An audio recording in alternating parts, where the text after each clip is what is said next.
Me friends and ఫ్యామిలీతో సరదాగా బయటకు వెళ్ళటానికి కారు లేదా అయితే వెంటనే ఈ నెంబర్కి కాల్ చేయండి. నమస్తే కామేశ్వర్ గారు. నమస్కారం అండి. మేడం, మీరు కాలేజ్లో వర్క్ చేస్తున్నారు కదా, అంటే స్టూడెంట్స్ ఎప్పుడైనా కథలు చెప్పమని అడుగుతూ ఉంటారా మిమ్మల్ని అప్పుడప్పుడు? మేడం కథలు చెప్పండి, ఒక మంచి కథ చెప్పండి వినాలని. అంటే సబ్జెక్ట్ కాకుండా కూడా మేము స్కూల్స్లో ఉన్నప్పుడు కూడా అడిగేవాళ్ళం. వాళ్ళ సబ్జెక్ట్ అంతా ఒక పక్కన ఉంటుంది, మేడం మంచి కథ చెప్పండి ఈరోజు అన్నప్పుడు.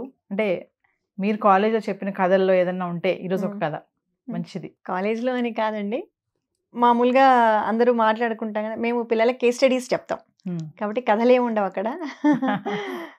మేనేజ్మెంట్ రిలేటెడ్ కేస్ డిస్కషన్స్ అలాంటివి జరుగుతుంటాయి అన్నమాట. కథలు అనేవి సాధారణంగా ఎప్పుడైనా స్టాఫ్ మాట్లాడుకుంటూ ఉంటాం కదా, మాట్లాడుకుంటున్నప్పుడు అప్పుడు మేము చిన్న చిన్న కథలు మాట్లాడుకుంటాం, అందులో చిన్న ఇన్స్టెన్సెస్ అన్నమాట.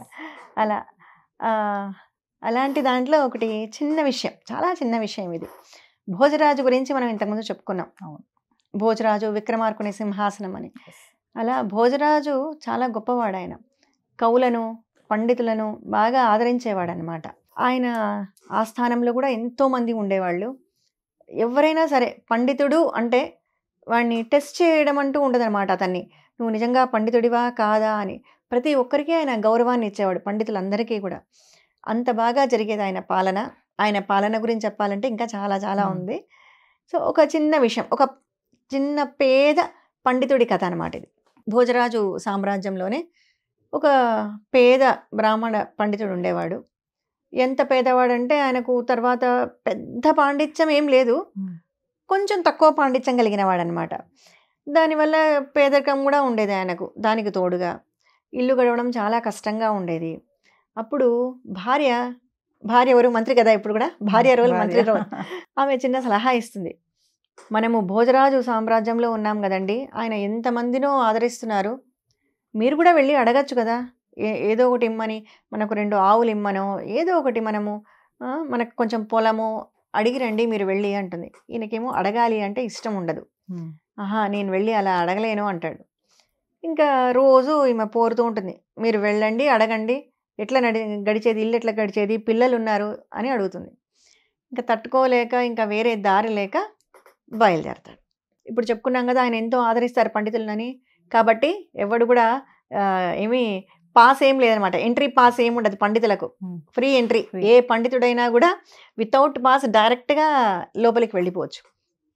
ఈయన కూడా వెళ్తాడు, రాజ్యంలోకి వెళ్ళి ఆ సభను అంతా చూస్తాడు. అసలు మైమరిచిపోయి చూస్తూనే ఉంటాడు, రాజును అడగాలనే విషయం మర్చిపోతాడు పాపం. ఆ సభ, పండితులు, అక్కడ జరిగే కవితా గోష్ఠి అవంతా చూస్తూ నిలబడిపోతాడు.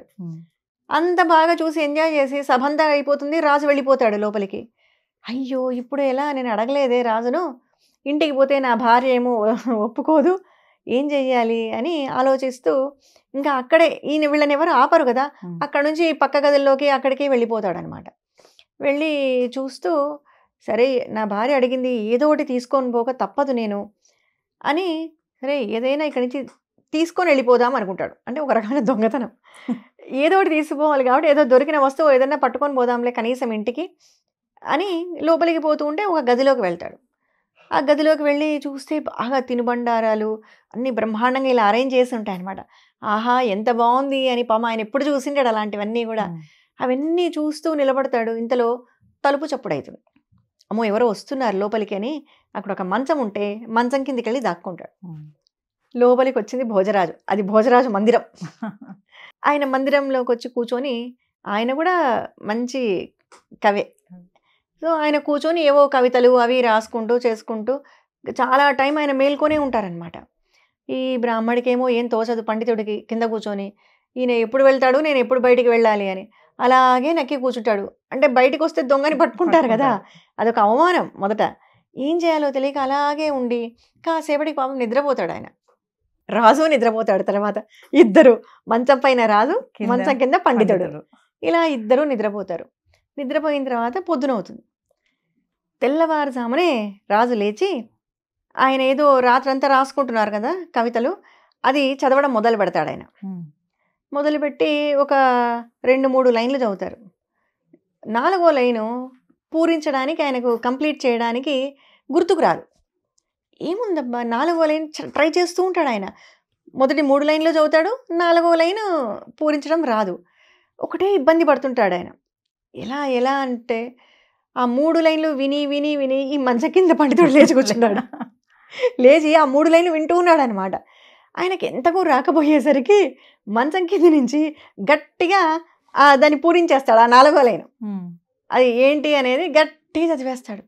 చదవగానే రాదు, ఇది ఎక్కడి నుంచి వచ్చింది సౌండ్ అని కిందికి తొంగి చూస్తాడు ఆయన. చూడగానే మంచం కింద పండితుడు. ఇంకా ఆయనకు అసలు ఏమీ తెలియదు.